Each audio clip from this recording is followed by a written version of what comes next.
Welcome to my shop and my new to me Emco Concept Mill 155. I just picked this up last week. I had to drive probably about 5 states away to pick it up, but I got a pretty good deal on it. So I'm just going to do a quick walk around on it, show the condition of it, and yeah, go from there. So this is the mill itself. It's got a couple dings and nicks around it, but overall it's in really good condition for a 2004 make. You can see here's the main control panel and the screen, which is actually pretty scratch free. It's just a little dirty from where they cleaned it. This was the 4 kilowatt spindle version, 10,000 RPM. But other than that, the options are pretty basic. This is where if it had the rotary axis or any of the robotic kind of stuff, the auto door opener, that's where those buttons would be labeled. But you can see I've got the bare minimum upgrades on this one. Under the control panel, it's a little keyboard mouse spot. That'll probably get swapped out to a little more modern keyboard. I think one that might have some macro pads on there, so there's some more buttons. But this is a nice feature. I hate the mouse thing. That's kind of an afterthought, but this is nice with the little hydraulic arm. And then this leads to the floppy and the CD drive for the first PC. So there's actually two PCs in this unit. There's one right behind this control panel that I believe controls the software side of things. And then there's another one in the back of the machine that actually controls the machine itself. So the two PCs kind of work in tandem. This one, I believe, in here is running Windows 98. I haven't booted this mill up yet, so I don't know if it's working, but hopefully it is. Close this guy back up. And then the coolant tray would be under here. I just haven't decided if the machine's living here yet, so I've left it out because it's kind of heavy, so I can pallet jack it around and test fits in different spots. Talking about the machine itself, there's the garage door that I got it in. The garage door is probably about a 76-inch height. The height of this, once it's on a pallet jack, got around about 72, 73. So I ended up taking the bird cage off the top, which is just a handful of nuts and bolts. And then that popped off, gave me an extra like 10 inches of height. So not too bad. It could have cleared the door without it, but better be safe than sorry. The main door itself. It's got a 10-station tool turret. It's activated by the spindle motor, I believe. So it's like once it raises up, it kind of kicks it over and spits it to the next position, and then it lowers it back down to the right tool and then down to the milling table. Speaking of the milling table, there's really only one little blemish, this little rust spot, which you can see just kind of rubs off on your hand. So other than that, the table itself is pretty clean. In the mill itself, other than some dust and a little bit of debris here and there, it looks like it was hardly ever used. A little buildup of coolant and stuff like that, but other than in the bottom of the coolant pan, none of the paint is really chipping off in the mill itself in the working area, which is kind of nice. So this machine actually came with 9 of these tool holders of varying degrees. There's a couple ER ones. Here's the shell mill one. They're kind of this SK30 style that's been modified, and it's got this bearing on here. Is how it'll actually hold itself and spin. The tool's actually get mounted, rigid mounted into the tool holder in the tool changer itself, and then they spin on this bearing once they're engaged. So need some new inserts for this guy and some ER collets. And maybe one or two couple extra of those tool holders.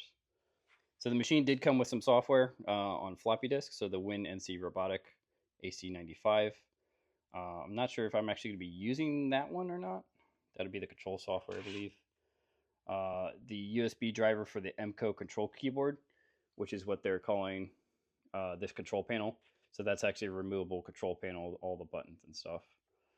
And then it did come with the machine data. So this should be tied to my serial number of the machine. This would be if I download the software, this is how I get the serial number and all that stuff and activate the software via this.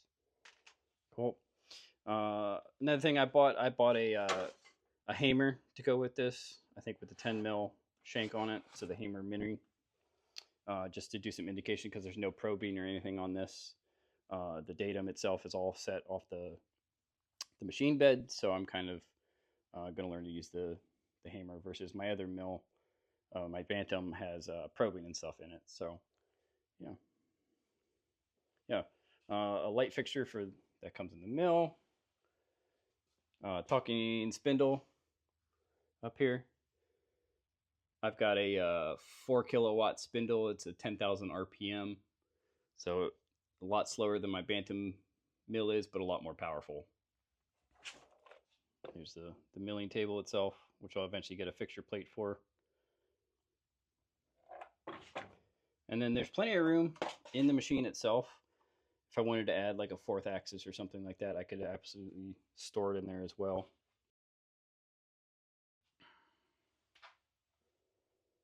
So that's the front of the machine.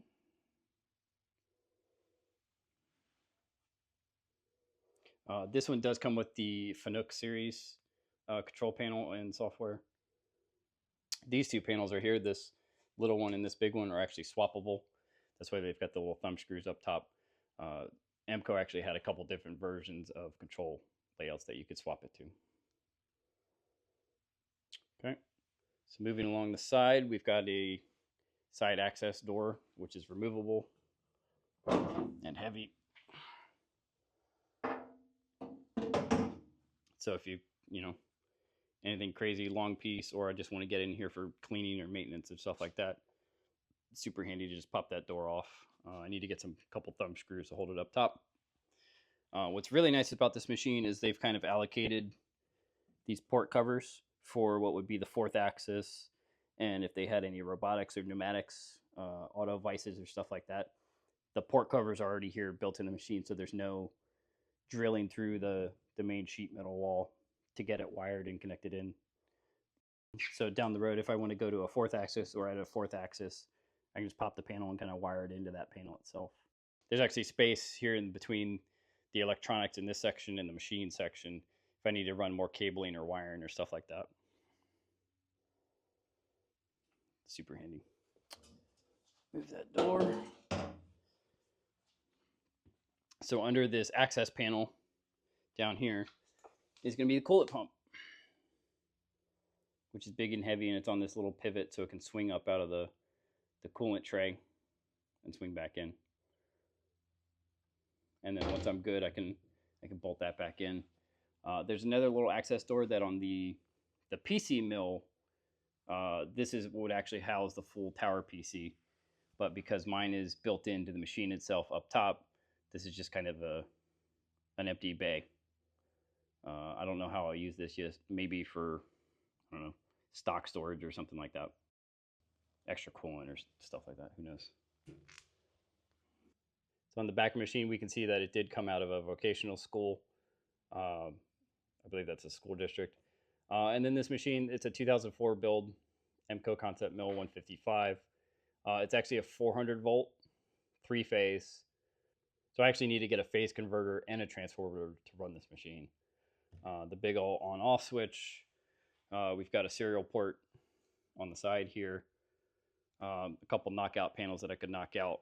And then the main 3-phase wiring input back here.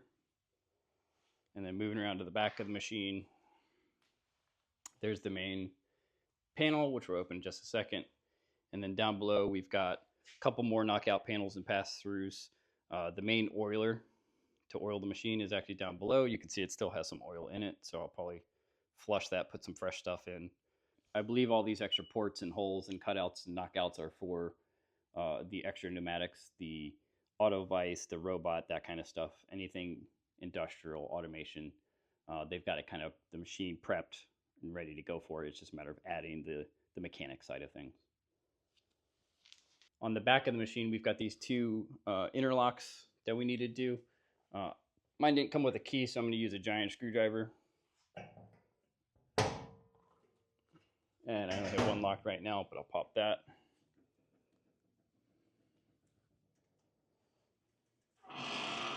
And then there's the main control cabinet, which is pretty nice. There's a little panel here for document storage and stuff like that. Nothing on the other one. The ACC is going to be the main control. That's where that second little mini PC is built into, and that's going to be the main controller from the other PC, which is software side. This is going to be controlling just all the hardware side of things. So this is essentially the breakout board on top of the mini PC. Goes from the main power input here to all the contactors and relays and all the ins and outs and stuff like that. These are going to be the main XYZ drives up here. You can see there's one empty slot that would be for the fourth axis. And then this will be the main spindle drive for the big 3-phase motor that we've got up top. So this part of the machine is actually really, really clean. It looks like because the main machine was barely used that hardly anybody ever got in the back of this machine. Maybe just to wire it and dewire it. With that being said, you can see I've got my 3-phase wiring snipped off here, ready to go. I just need to get a rotary phase converter and a transformer, run them through the knockout, and then power this sucker up. So that's a walkthrough of my new Emco Concept Mill 155. Not sure if it's going to live in the spot that it's in right now. I kind of like where it is. It's conveniently close to some 240 volt power, so I can run the phase converter not that far away from it. Yeah, hopefully in the next couple months I'll get the phase converter and the transformer, and then I'll get this guy fired up and making parts.